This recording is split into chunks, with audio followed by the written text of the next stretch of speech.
વર્ષના હળદર ગામની એલજે વિદ્યાલયના હીરક જયંતિ મહોત્સવની ઉજવણી. હળદર ગામની શ્રી એલજે વિદ્યાલયના હીરક જયંતિ મહોત્સવમાં મુખ્ય મહેમાન તરીકે દૂધધારા ડેરીના ઘનશ્યામ પટેલ, નરેશ પટેલ, દીપક પટેલ, દિનેશ પટેલ, આરવી પટેલ ઉપસ્થિત રહ્યા હતા.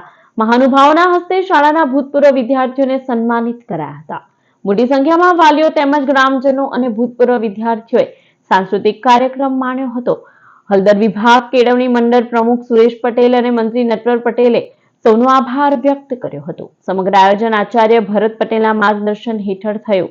એલજે વિદ્યાલયના 65 વર્ષ પૂર્ણ થતા ઉજવી આદ્ય સ્થાપકોના સ્મરણ સાથે સંપન્ન થઈ હતી.